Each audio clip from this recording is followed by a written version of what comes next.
Have you ever felt like a part of your memory doesn't belong to you? A name you've never heard, but it makes your heart race when someone mentions it. A place you've never been, but you dream about it every night, with damp footsteps and whispers lost in the windless woods. The story you're about to hear is not a crime. It's not a dream. And it's definitely not for those who think they're in complete control of their memories. Because if you believe you're always you, remember, waking up doesn't mean you're in control.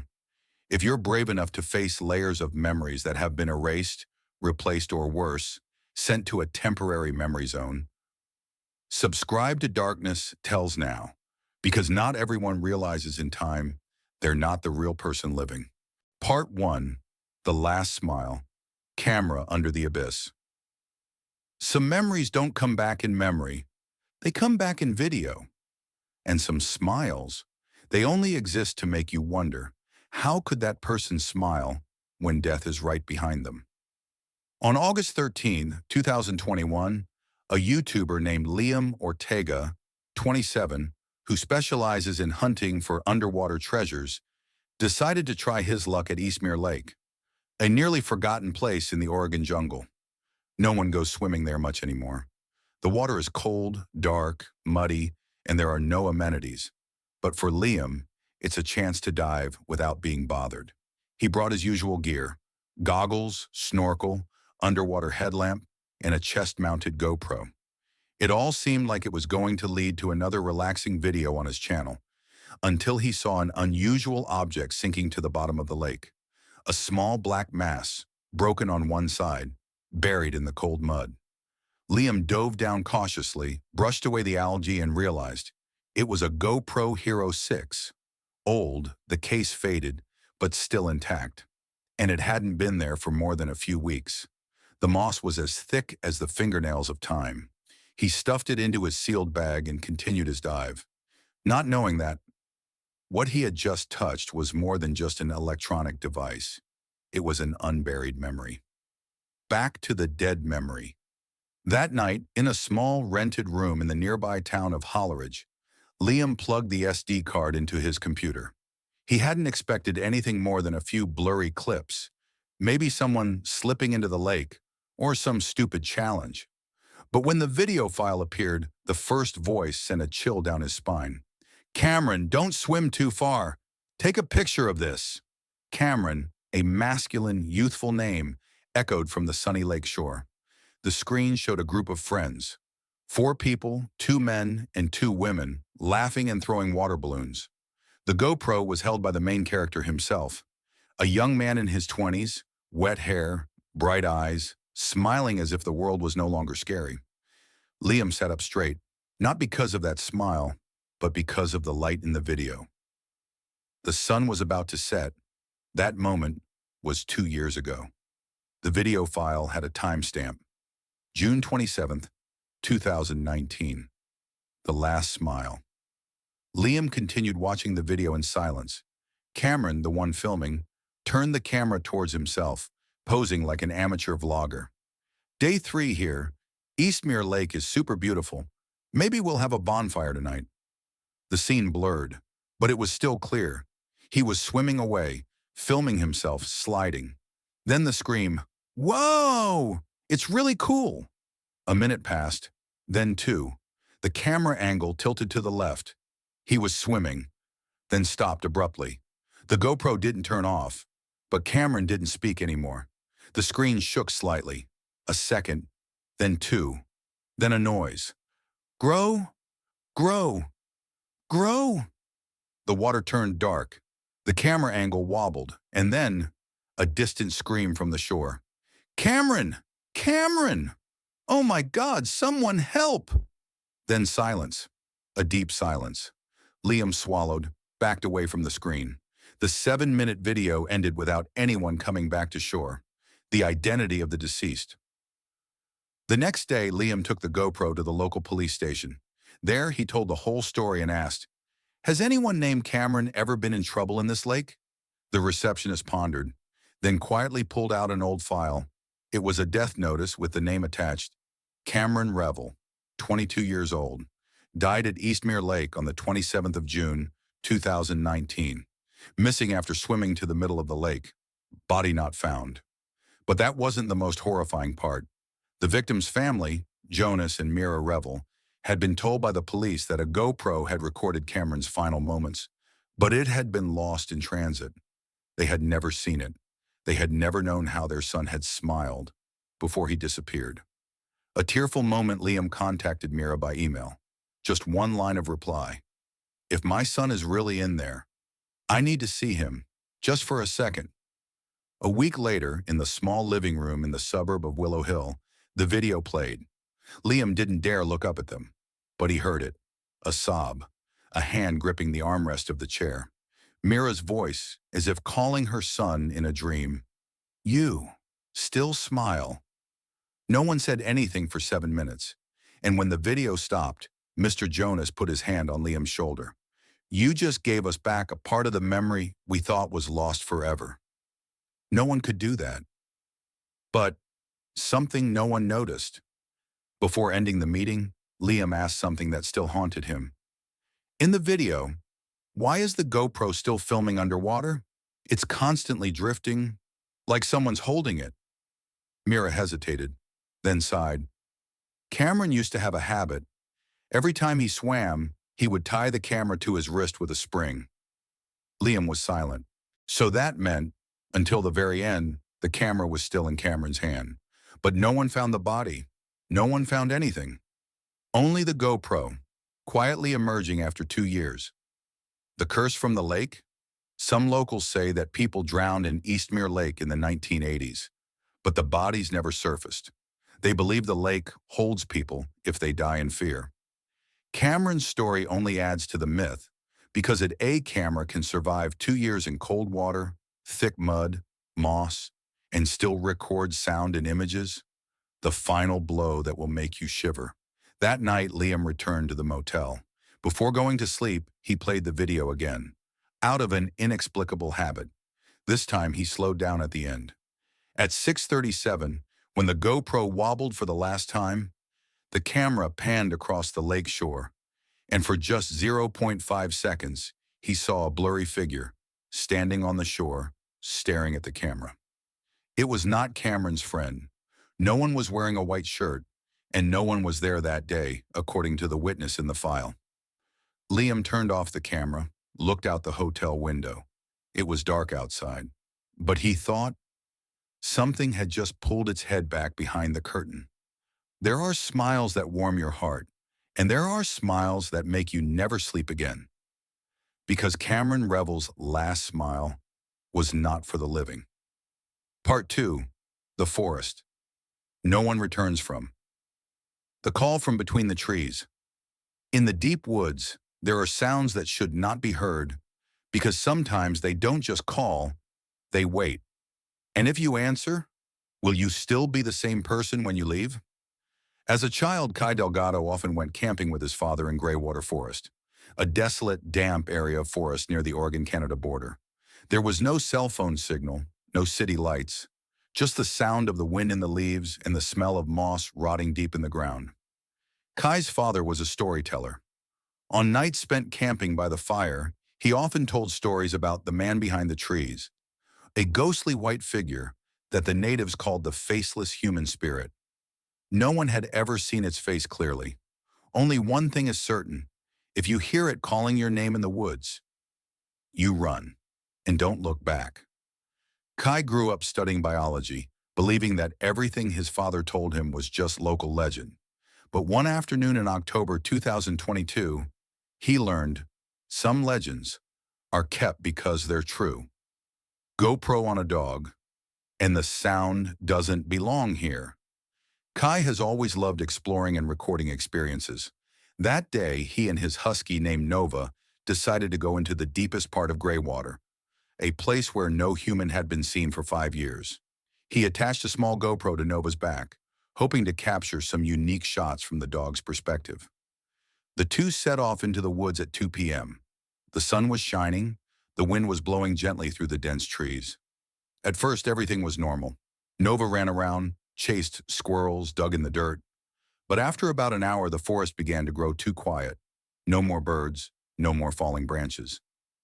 Even the wind stopped. Kai stopped. The air suddenly felt too thick, as if something were pressing down between the branches. And then, the first sound, a screech, unlike anything else in the world. The GoPro on the Nova began to pick up the strange sound, a long, piercing, rasping scream that echoed through the trees. Not an animal, not human, not any man-made device Kai had ever heard of. It was like the breathing of something without lungs, but trying to scream through its empty chest. Nova stopped, screeched, barked. Kai grabbed the leash. "We're going the wrong way." But the sound came again, closer, clearer. Kai had already filmed the clip with his phone and his GoPro, but Nova's GoPro was still shooting from a low angle, close to the ground. The invisible man was calling someone's name the audio Kai had recorded, later revolume and slowed down, had something that sent chills down everyone's spines. At 1:42:10 of the video, amid the screeching, there was a low growl that seemed to come from underground. Ka-I, repeated 3 times. Not someone else. Not a random sound. His own name. Kai didn't hear it at the time, but Nova did. It whined, not running towards its owner, but deeper into the woods. Kai chased after it, calling out, "Nova!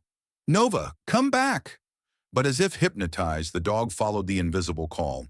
And then, as is the case with all stories that go wrong, Kai ran after it. White shadow in the woods.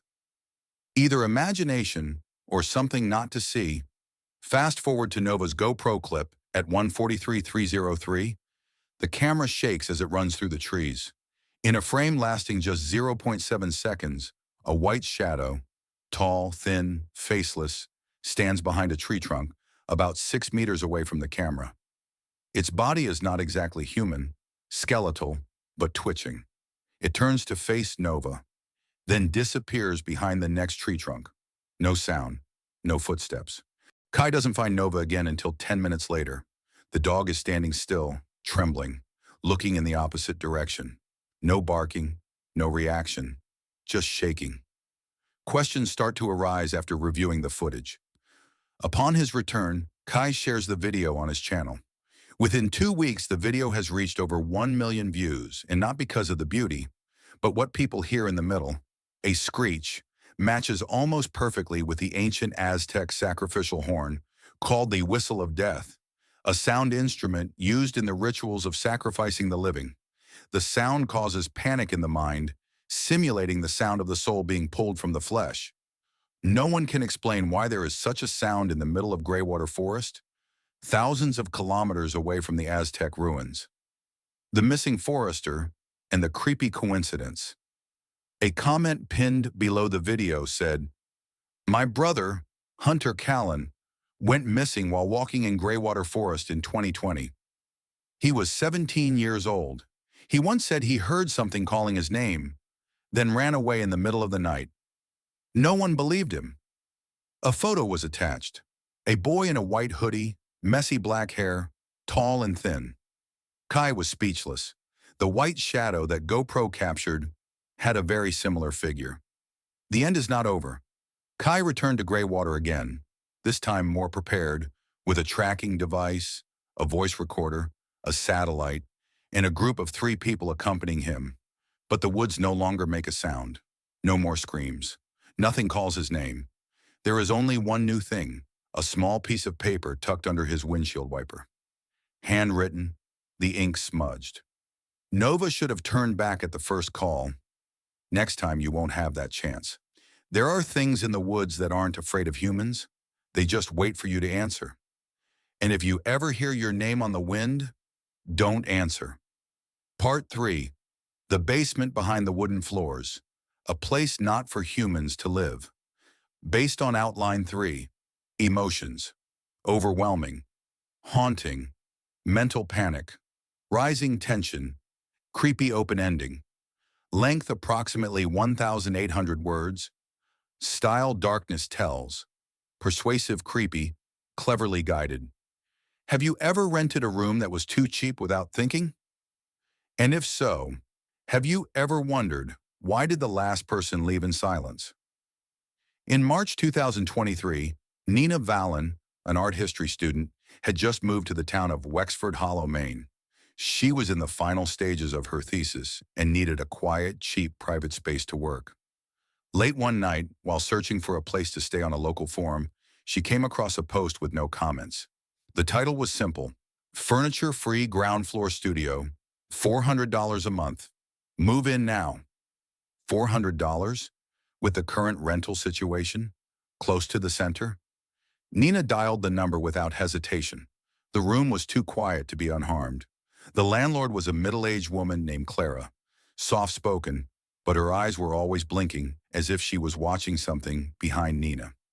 The contract was simple: no deposit required. Clara only said one thing before signing: "Don't worry about the noise at night. It's an old house. The wind rattles under the floor." The room was on the ground floor of an old house built in the early 20th century.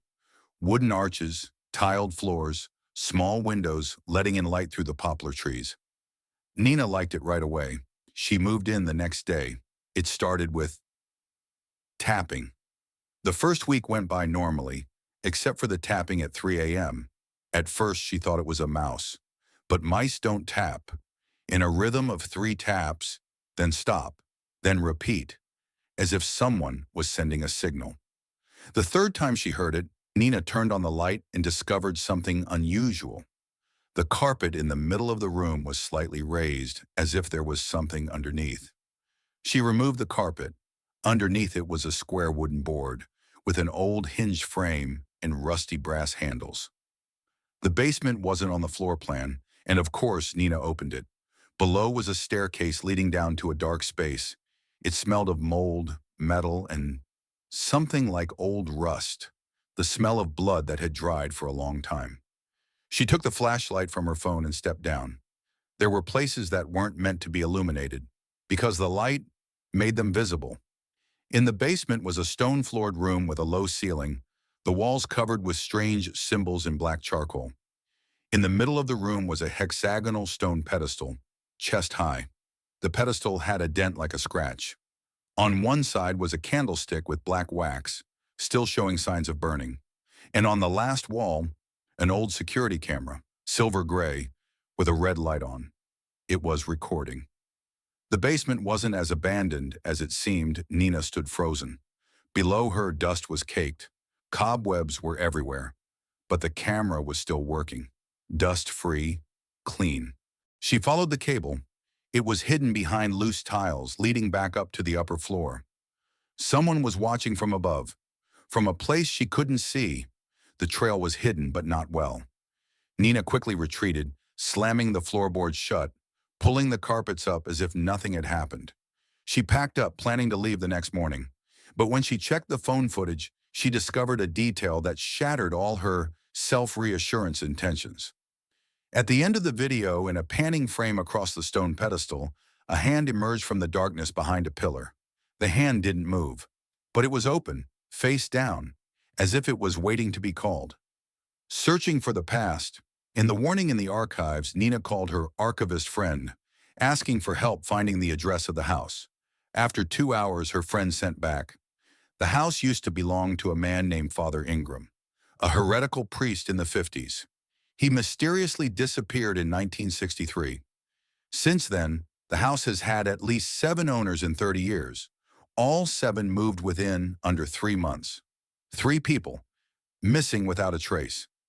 Even more chilling, in a photo from a 1992 discovery, in the basement, a stone platform is being used to dissect animals. The wall reads, "Not for the dead, for those who are almost." The landlord. Not everyone. Nina left the house that night, leaving all her belongings behind. She called the police along with the video. But when the police arrived the next morning, the basement was gone. The carpet was gone. The tiles were seamless. The cameras numbered the floors. Newly poured concrete. And Clara, the landlord? According to the paperwork, she had never lived there. The house had been empty for 4 years, and the last tenant before Nina had been missing since 2019. The chilling finale, the cameras were still recording. A week after Nina posted the video to Reddit asking for help, an anonymous user responded, no name, just a message. The basement is never gone. It's only open to those who know how to look between the cracks. Attached was an unnamed video link. When Nina opened it, it was a clip from a security camera in the basement. Frontal angle. She was standing in the middle of the room. The light from her phone was shining on her face. Her face was bewildered. Her eyes were darting around. She was panting as if she were being watched. The clip stopped just as Nina turned her back, and from behind her, a tall, thin, faceless shadow slid across the frame. No sound, no footsteps, only the presence of something that was not human. The room beneath your feet may not be a burial place for the dead. It is a place to keep things that were once dead but still breathing. Part 4. The cursed phone number and the home address that reply. Have you ever seen a piece of paper that says, "Leave your number if you're brave enough"? And if you've ever written it down, have you ever wondered, why does your phone ring at the same time as a knock on the door behind you? In November 2022, Elias Storm, 24, was a TikToker who specialized in urban exploration content, exploring abandoned places, often called randonauting. He became famous for finding weird things in forests, cemeteries, old factories. But it was a seemingly harmless trip that caused Elia to disappear from social media for 3 months. And only after he reposted a 1-minute video, hastily cut, shaky, unedited, did people find out what happened at the coordinates 47.206, 123.133, where he had found it on a random navigation app. The location, a deserted forest, a silent field, and a wooden table that no one understood why was there. On November 16th, Elia went alone, carrying a GoPro, a phone, a headlamp, and a drone. The coordinates the app took him to were a forest near the border of Washington. The area was rumored to have been the site of ritual activities since the 70s, but never verified. When he arrived, in the middle of the empty space was a wooden table covered with dry leaves, on top of which was a broken glass jar and a piece of A5 paper stuck to the table with candle wax. He removed the paper, wiped off the dust, and read the handwritten message. Want to know the secret of this place? Leave your phone number. The real number below was a blank box and an old ballpoint pen nestled inside the slot of the broken jar. Curiosity killed the cat, but Elia was not a cat. Elia chuckled lightly, looking around, thinking it was a joke of who went first. But there was no trace of a campfire, no footprints, except for his tire tracks. For some reason, he wrote down his real phone number. Then he put the piece of paper back in the same place. Then he filmed a few minutes of video, teasing himself. If someone calls me at midnight, it must be good content. He left at 4:12 p.m. The sun was setting fast. But the horror started right in the car. The first call, no name, no signal, can't be turned off. She followed the cable. It was hidden behind loose tiles leading back up to the upper floor. Someone was watching from above. From a place she couldn't see, the trail was hidden but not well. Nina quickly retreated, slamming the floorboards shut, pulling the carpets up as if nothing had happened. She packed up, planning to leave the next morning. But when she checked the phone footage, she discovered a detail that shattered all her self-reassurance intentions. At the end of the video, in a panning frame across the stone pedestal, a hand emerged from the darkness behind a pillar. The hand didn't move, but it was open, face down, as if it was waiting to be called. Searching for the past, in the warning in the archives, Nina called her archivist friend, asking for help finding the address of the house. After 2 hours, her friend sent back, "The house used to belong to a man named Father Ingram, a heretical priest in the 50s. He mysteriously disappeared in 1963. Since then, the house has had at least 7 owners in 30 years. All 7 moved within under 3 months. 3 people, missing without a trace. Even more chilling, in a photo from a 1992 discovery, in the basement, a stone platform is being used to dissect animals. The wall reads, 'Not for the dead, for those who are almost.'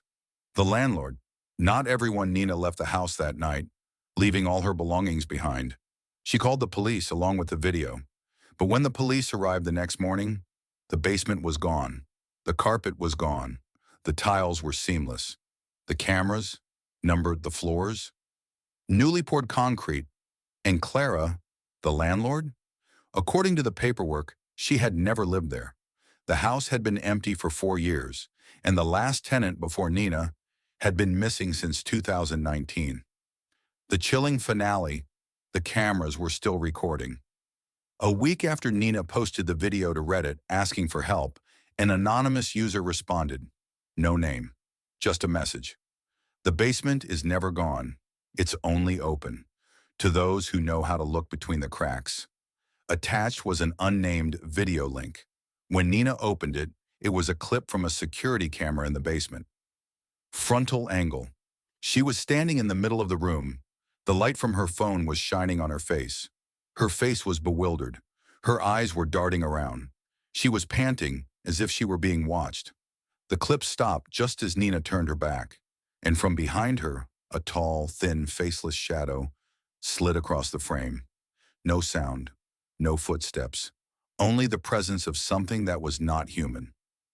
The room beneath your feet may not be a burial place for the dead. It is a place to keep things that were once dead but still breathing. Part 4. The cursed phone number and the home address that reply. Have you ever seen a piece of paper that says, "Leave your number if you're brave enough"? And if you've ever written it down, have you ever wondered, why does your phone ring at the same time as a knock on the door behind you?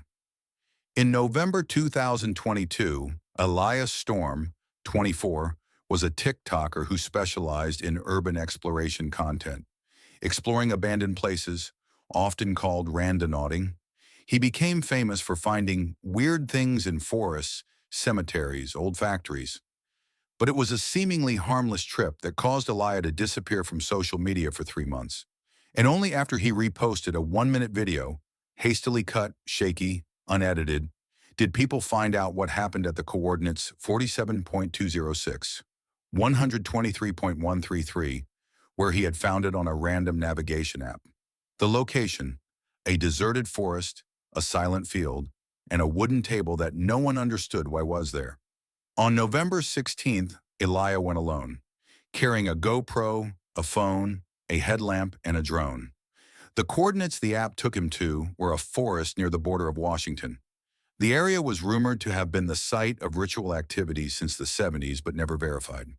When he arrived, in the middle of the empty space was a wooden table covered with dry leaves, on top of which was a broken glass jar and a piece of A5 paper stuck to the table with candle wax. He removed the paper, wiped off the dust, and read the handwritten message. "Want to know the secret of this place? Leave your phone number." The real number below was a blank box and an old ballpoint pen nestled inside the slot of the broken jar. Curiosity killed the cat, but Elia was not a cat. Elia chuckled lightly, looking around, thinking it was a joke of who went first. But there was no trace of a campfire, no footprints, except for his tire tracks. For some reason, he wrote down his real phone number. Then he put the piece of paper back in the same place. Then he filmed a few minutes of video, teasing himself. "If someone calls me at midnight, it must be good content." He left at 4:12 p.m. The sun was setting fast. But the horror started right in the car. The first call, no name, no signal, can't be turned off. 4:47 p.m., Elia was on his way home when his phone vibrated. A call came from the number 000-000-0000. He was about to decline, but the screen froze.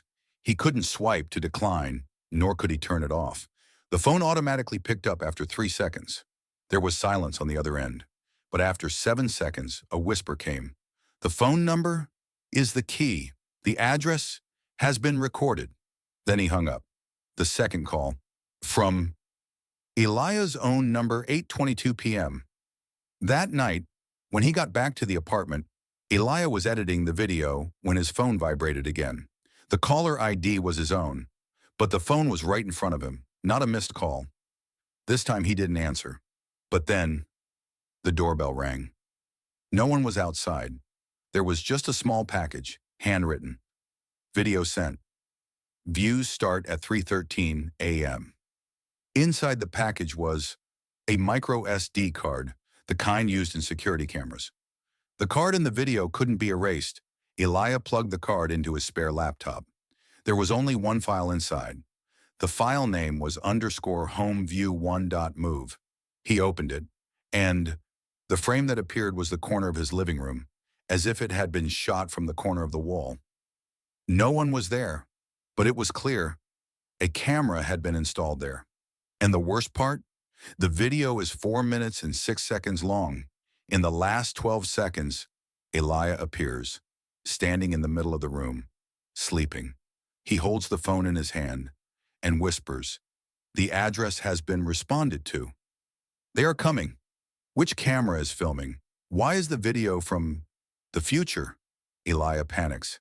He checks every corner of the room, unplugs all the electrical outlets, checks the ceiling, walls, vents. No cameras, no broadcasting devices. But what is more terrifying, when he reviews the video file again, the metadata shows the file was created on November 17th at 3:13:45 a.m. That time has not happened yet. In the middle of the night, reality begins to crack. At exactly 3:13 a.m., Elijah does not dare to sleep. He opens the phone camera, turns on the lights in the whole house. No one, no sound. Until 3:15, the phone suddenly died, even though the battery was at 82%. The kitchen light blinked 3 times, then came on, and there was a knock from the bedroom closet. Elijah turned on the GoPro, walked over. His hands were shaking. He opened the closet door. It was empty, but there was a new piece of paper on the floor. Still in faded handwriting, it read, "The phone number is the key. The address is the gate. Once opened, it will never close." The next morning, Elijah left social media. After that night, Elijah deleted all of his TikTok, YouTube, and Instagram accounts, disappeared from the internet. Friends said he had left the state, leaving nothing behind. It wasn't until 3 months later that a single video was posted back to his old channel with the caption, "I left my number, and now I am the address." The video was only 21 seconds long. In it, Elijah stands in the woods, his eyes pupil-less, his lips moving. "Send me your number. I'll be there." After 6 hours, the video disappears, and the channel is locked forever. Sometimes you're not being followed by people, but by something looking for someone to borrow your form. If you ever see a call to leave your phone number, remember, you're never the one who sent the message. You're responding to a call that came long before. Part 5. The house in the photo and the door that never existed. Have you ever looked at an old photo and seen a place you've never been to? Even worse, have you ever seen yourself in it, even though you swear you've never been there? In February 2023, May Sorensen, a photography student, received a box of old photos from her recently deceased grandmother. Her grandmother had been an art teacher in the small town of Klamath, Vermont, a place May had never been to, but had always heard about with fondness.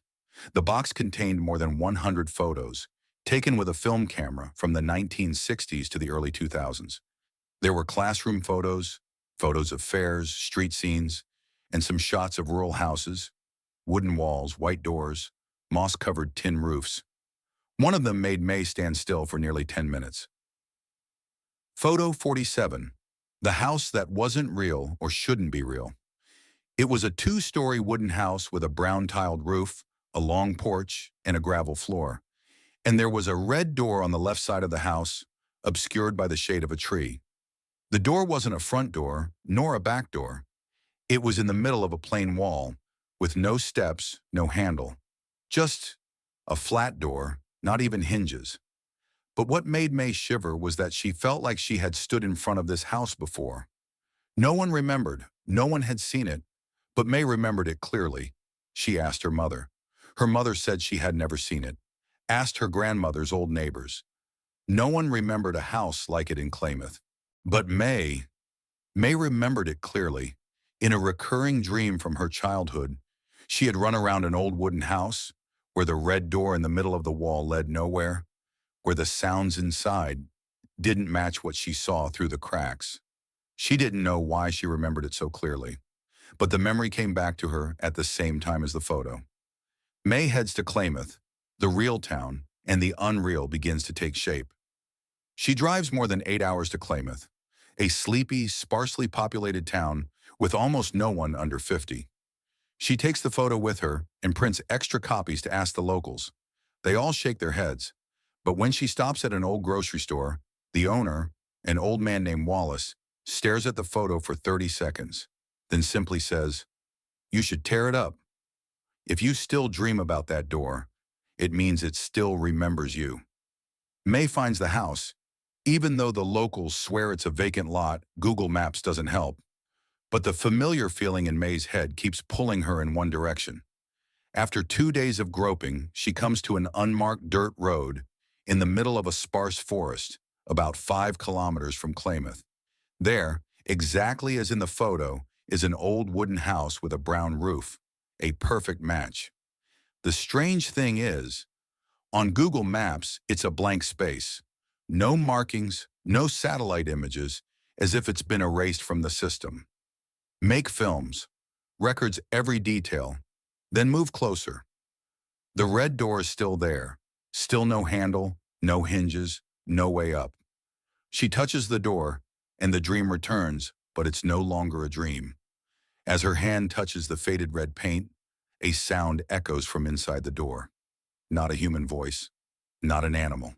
It's the sound of footsteps in the water. May back, heart pounding, but she didn't turn away.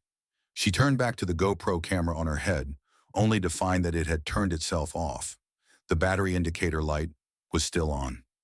She slept in a nearby motel that night, and the old photo had changed the next morning. When May opened the camera to check the photos, she discovered the most horrifying thing. The original photo, the one from her grandmother's camera, had changed. The red door was no longer hidden in the shadows of the trees. It was wide open, revealing a long, dark hallway. No light source, just a dark void stretching into nothingness. She turned back to the house. This time, the door led somewhere else. When May returned to the real house, the red door was already open. She didn't mean to go in, but something inside her pulled her toward it.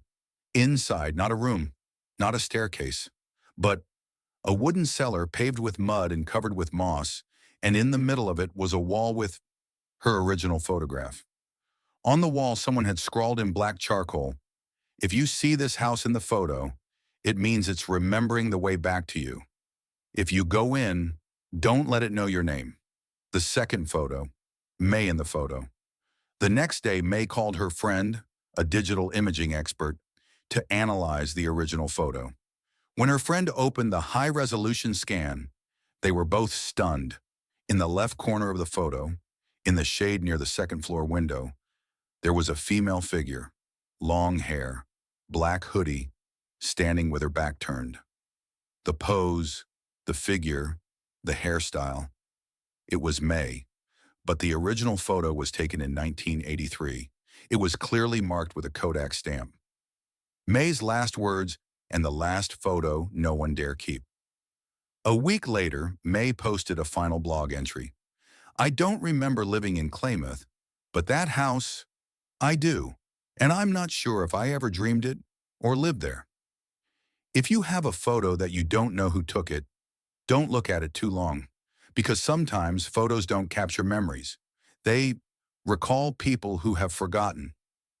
A photo isn't scary because of what it shows you. It only becomes dangerous when you realize you were in it, but you never lived to tell the story. Part 6. Memories that are not yours, and others are living your life for you. Have you ever remembered something so clearly, but everyone around you says it never happened? Worse still, have you ever met someone who lives your life with your name, with a past that only you know? In April 2023, Julian Venn, 29, was a graphic designer living in Dresley, Oregon.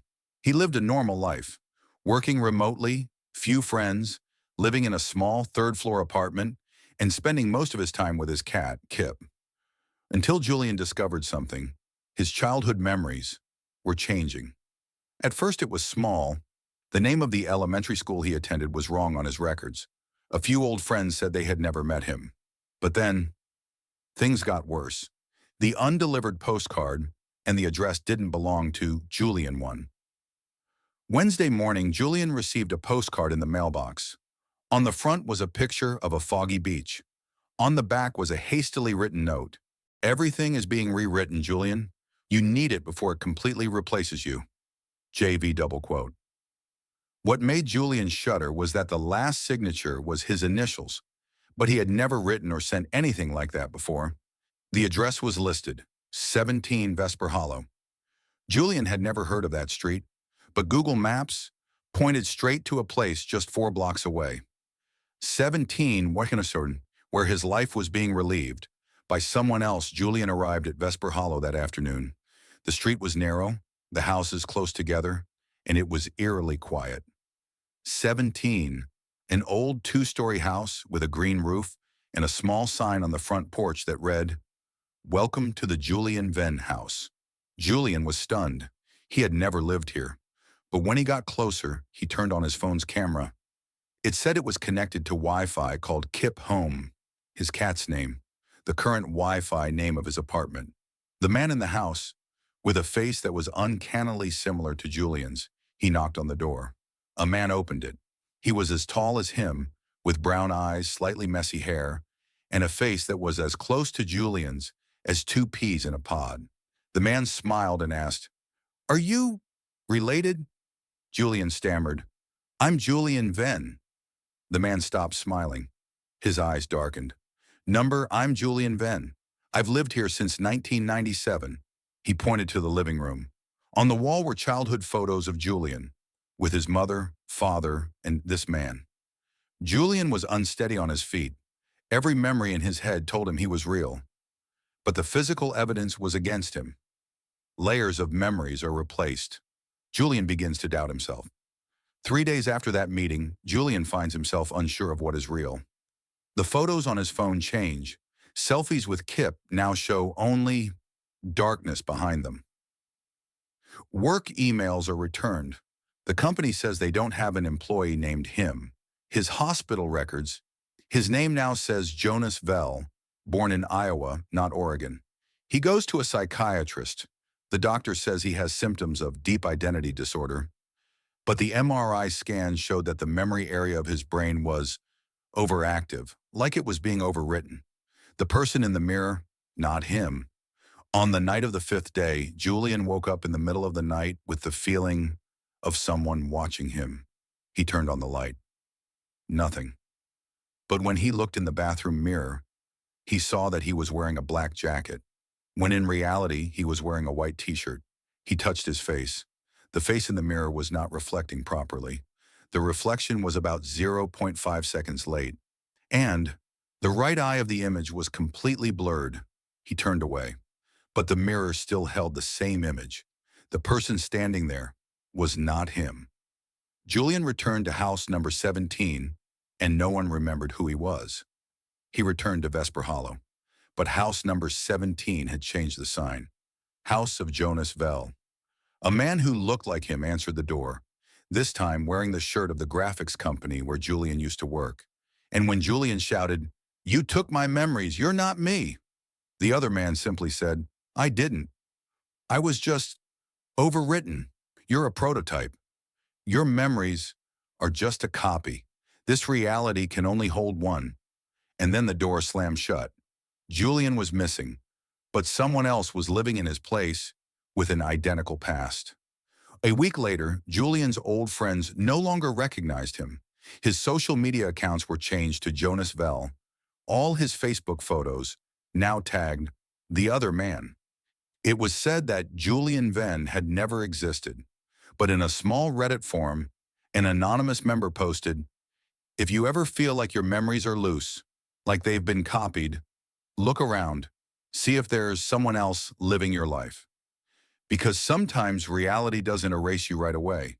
It just replaces you with something else, slowly without warning. A photo of Julian, standing in front of a blurred mirror. But in the mirror, there's no face, just an eyeless shadow, smiling. Are you sure the memories in your head are yours? Or are you just the last person to remember them before the real one comes along? Part 7. Every time you sleep, a different version of you wakes up. Do you think that when you sleep, your body rests? What if every time you close your eyes, a different you wakes up and lives a life you can't remember?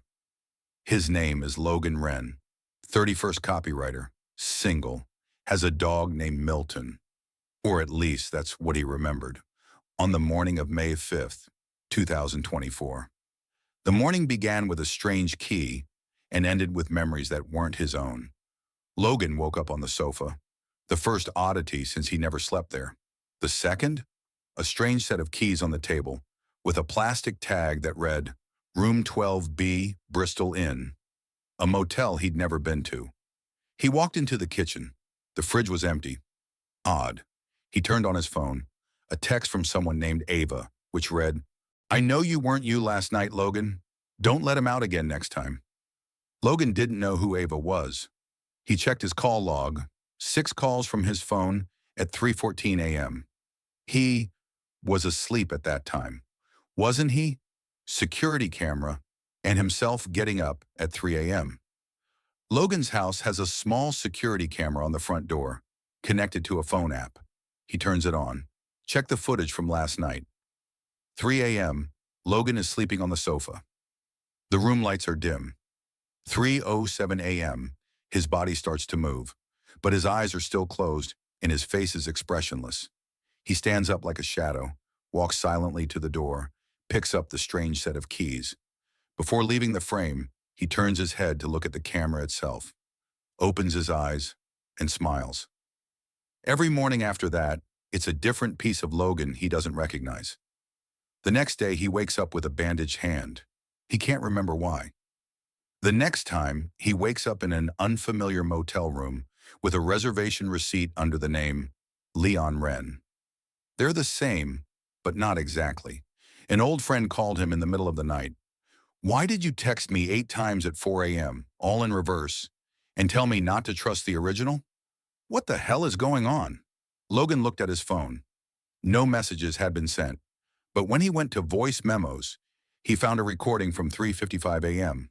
The voice was his, but colder, more monotone. He doesn't know he's only version 7 yet. There's still time to intervene before he remembers when the first time was. A wake-up diary, a record of his disparate selves. To keep his sanity, Logan began to write down every morning.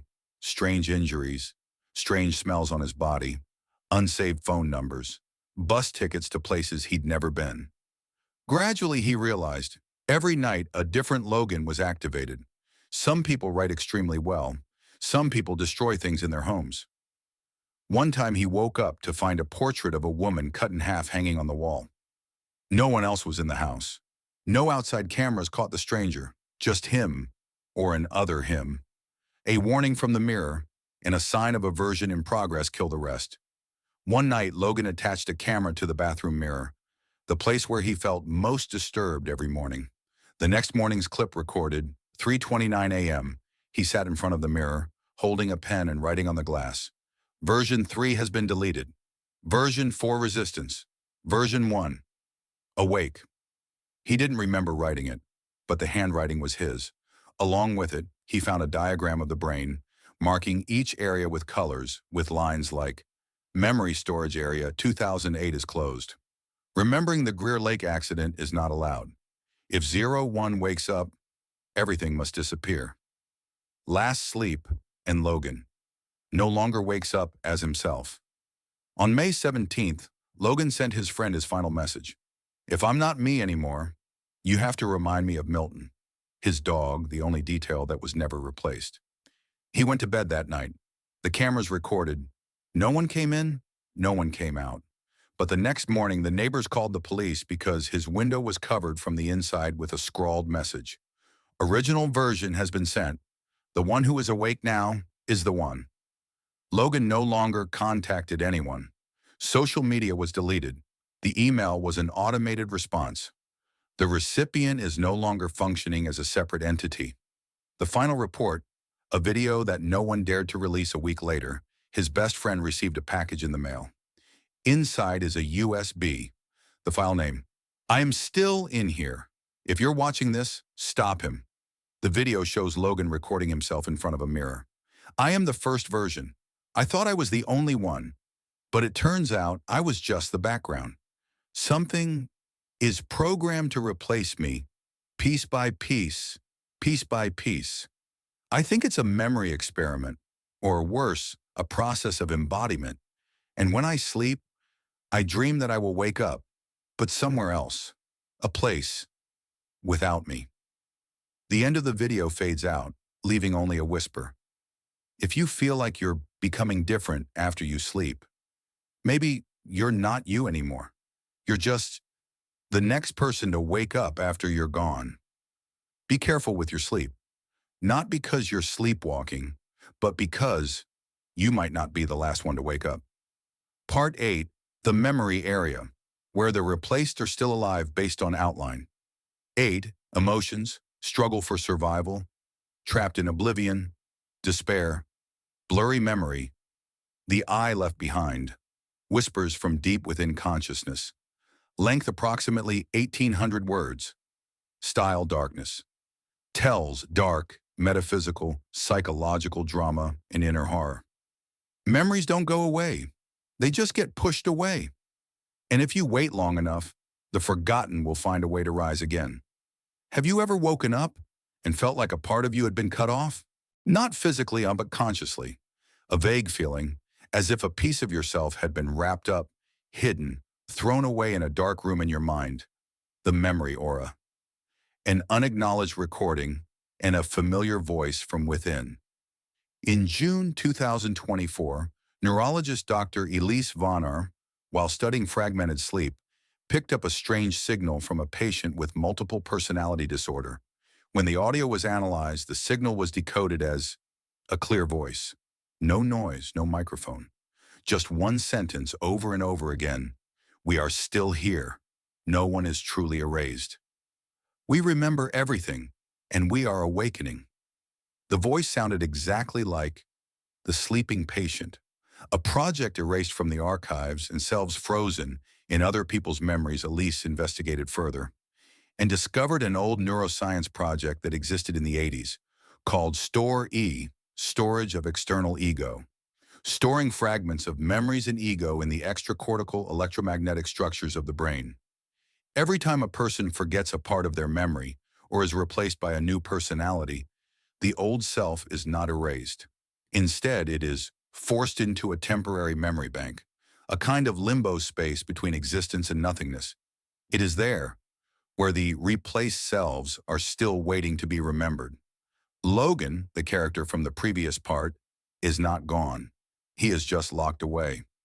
Most of the world believes that Logan Wren has been completely replaced by a more stable version, the number 8, but the original Logan is still awake. In an encrypted video hidden on the hard drive, only visible at 3:13 a.m., Logan appears, eyes red, voice off key. I am somewhere among everyone. Every time you feel like you have forgotten something very important, that is when I scream from the temporary memory. There is no light here, only the echoes of people who used to be me. Inside the memory area are living memories that are temporarily erased. In a high-level EEG study, Dr. Elise reconstructs a simulation of the temporarily disabled brain area. When she activates this simulation, something terrifying happens. She hears her own cries at the age of 9, but she has no memory of what happened that year. This is followed by an image of an unidentified boy repeating a phrase, "My name is Daniel. Don't forget me. I am the original." When she touches the electronic model, Elise loses consciousness 11 minutes. After waking up, she writes, "I've been in a timeless space where everyone knows who I was, but no one has the right to say anything."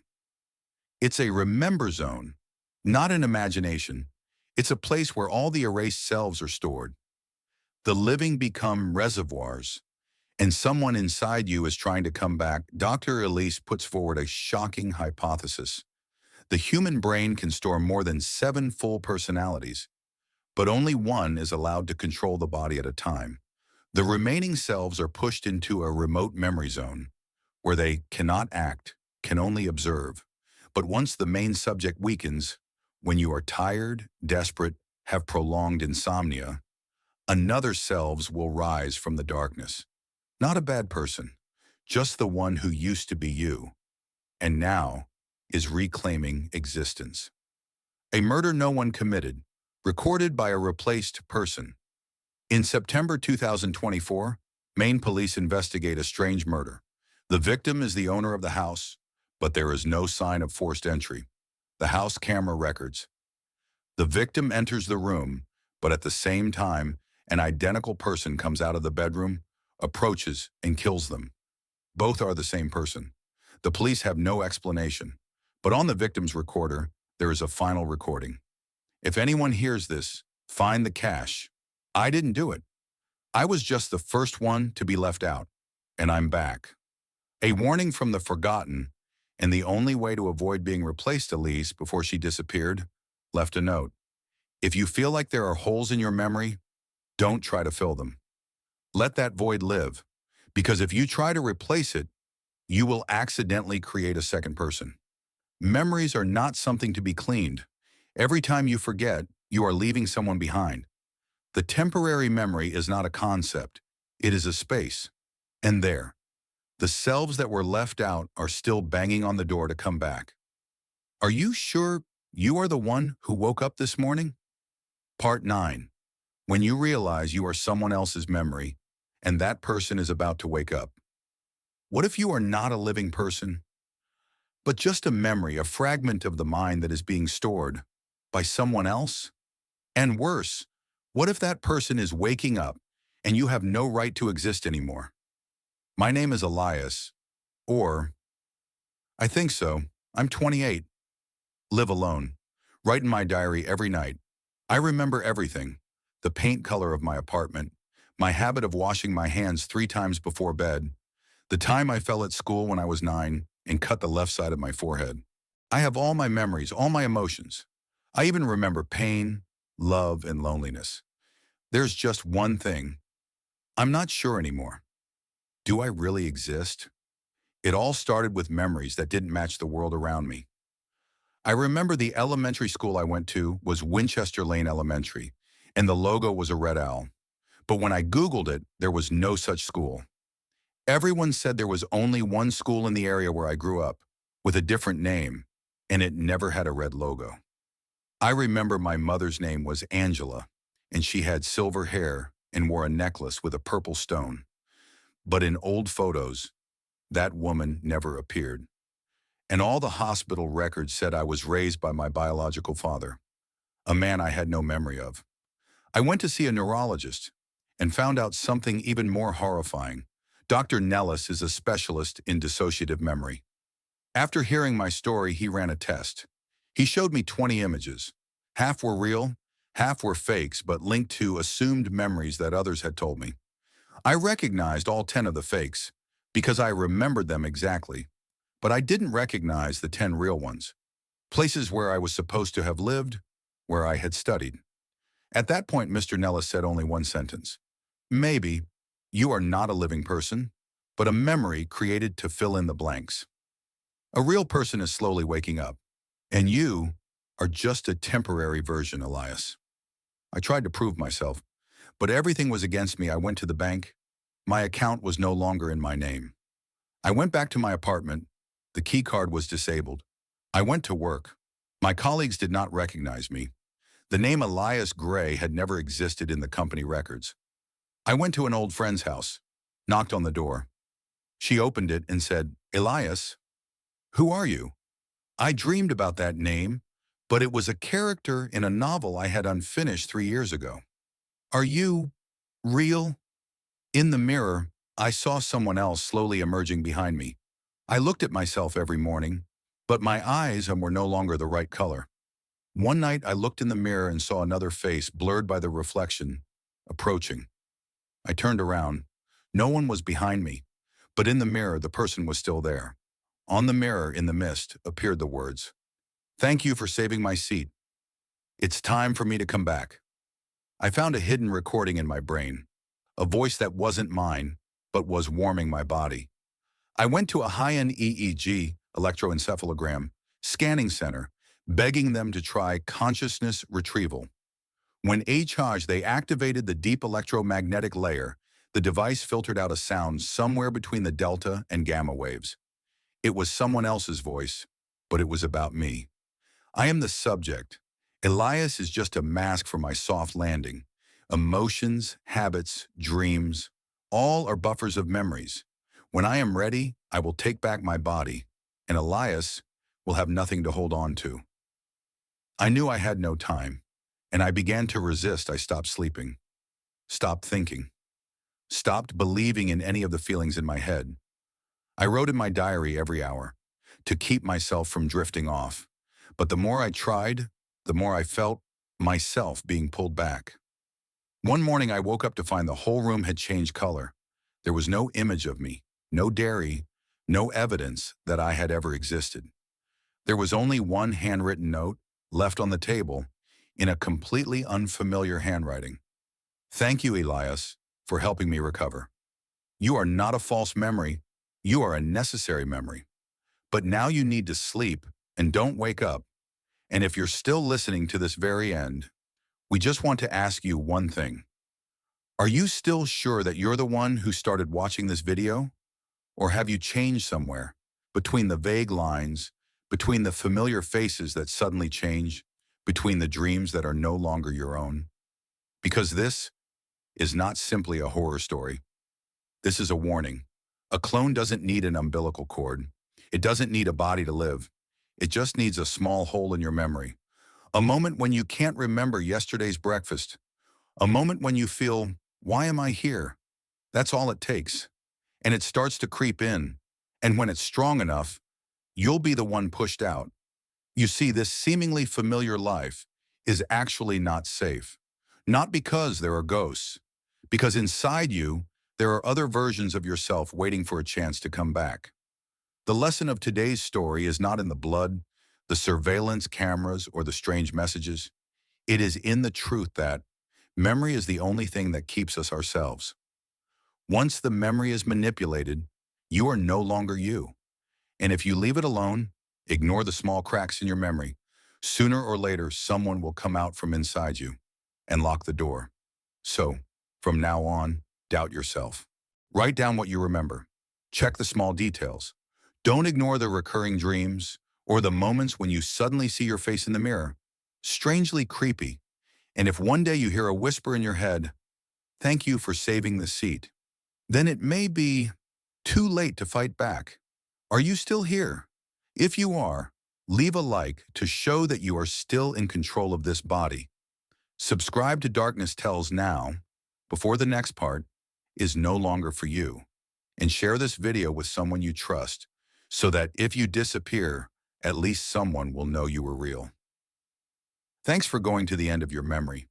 But remember, deep down in your mind, there is still someone else waiting to wake up.